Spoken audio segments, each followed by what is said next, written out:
ಅಂತ ಹಿರಣ್ಯ ಖರಾಡಿ ಅವರು ಸ್ಪಷ್ಟವಾಗಿ ಹೇಳಿದರು. ನೀವು ಪ್ರಯತ್ನ ಮಾಡಬೇಕು, ಸಿದ್ದರಾಮಯ್ಯ ಮೇಲೆ ಒತ್ತಡ ಹಾಕಬೇಕು, ತರಬೇಕು. ಯಾರು ಒತ್ತಡ ಹಾಕೋರು? ಜನಸಾಮಾನ್ಯರು ಕೇಳ್ತಾ ಇದ್ದಾರೆ. ಸ್ಟ್ರೈಕು ಸಾಕಷ್ಟು ಮಾಡಿದ್ರು, ಮೆಂದಲ್ ಮಾಡ್ತಾ ಇರ್ತಾರೆ, ಉಪವಾಸ ಸತ್ಯಾಗ್ರಹ ಮಾಡ್ತಾ ಇರ್ತಾರೆ, ಟೈರಿಗೆ ಬೆಂಕಿ ಹೆಚ್ಚು ಕೆಲಸ ಮಾಡ್ತಾ ಇರ್ತಾರೆ. ಇವೆಲ್ಲ ಗೊತ್ತಿಲ್ಲ ಅಂತಲ್ಲ. ಸತೀಶ್ ಅವ್ರಿಗೆ ಆಯಿತು, ಲಕ್ಷ್ಮೀಬಾಯಿ ಹೆಬ್ಬಾಳ್ಕರ್ ಅವ್ರಿಗೆ ಆಯಿತು, ಇಬ್ಬರು ಬುದ್ಧಿವಂತರು. ಈಗಾಗಲೇ ಹೇಳಿದಾಗ ಇದೊಂದು ಕೆಲಸ ಯಾಕೆ ಆಗ್ತಾಯಿಲ್ಲ? ಯಾಕೆ ಸಿದ್ದರಾಮಯ್ಯ ಮೇಲೆ ಒತ್ತಡ ಹಾಕ್ತಾ ಇಲ್ಲ? ಯಾಕೆ ಇನ್ನುಳಿದ ಶಾಸಕರು ಸಹ ಇದರಲ್ಲಿ ಆಸಕ್ತಿ ವಹಿಸ್ತಾ ಇಲ್ಲ? ಈಗಾಗಲೇ ಇನ್ನುಳಿದ ಜಿಲ್ಲೆಗಳಾಗಬೇಕು ಅಂತ ಬೇಡಿಕೆನೂ ಇಡ್ತಾ ಇದ್ದಾರೆ. ಅಥಣಿಯವರಾಗಿರ್ಬೋದು, ಬೈಲಹೊಂಗಲದವರಾಗಿರ್ಬೋದು, ಇನ್ನೊಂದಿಷ್ಟು ಕೆಲವು ಬಿಟ್ಟರೆ ರಾಮದುರ್ಗದವ್ರು ಕೇಳ್ಬೋದು. ಏನು ತಪ್ಪಲ್ಲ ಕೇಳೋದು. ಆದರೆ ಈಗಂತೂ ಜಿಲ್ಲೆ ಹೊಡಿಬೇಕಾಗಿದೆ.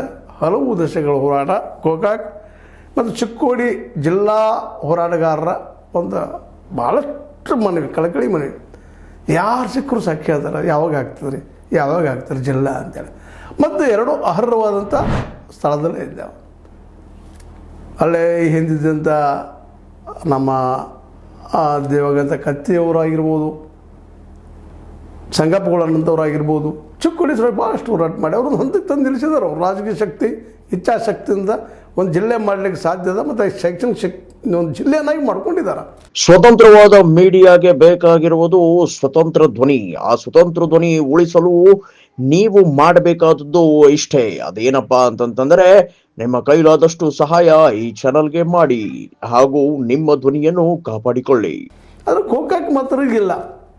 ಯಾಕೆ ಆ ಇಚ್ಛಾಶಕ್ತಿ ಇಲ್ವ ನಮ್ಮ ರಾಜಕಾರಣಿಗಳಲ್ಲೇ? ಸತೀಶ್ ಅವರಲ್ಲಾಗಲಿ ಅಥವಾ ಲಕ್ಷ್ಮೀಬಾಯಿ ಹೆಬ್ಬಾಳ್ಕರಲ್ಲಾಗಲಿ, ಅದರಲ್ಲೂ ನಮ್ಮ ಗೋಕಾಕದ ರಮೇಶ್ ಜಾರಕಿಹೊಳಿ ಅವರಲ್ಲಾಗಲಿ, ನಮ್ಮ ಬದಿಯ ಮೂಡಲಗಿಯ ಭಾಷನ್ ಜಾರಕಿಹೊಳಿ ಅವರಲ್ಲಾಗಲಿ, ಇವರೆಲ್ಲರೂ ಜನರಿಂದ ಆಯ್ಕೆ ಆದಂಥವ್ರು. ಇವರು ಜನರ ಮನದ ನೋವುಗಳನ್ನು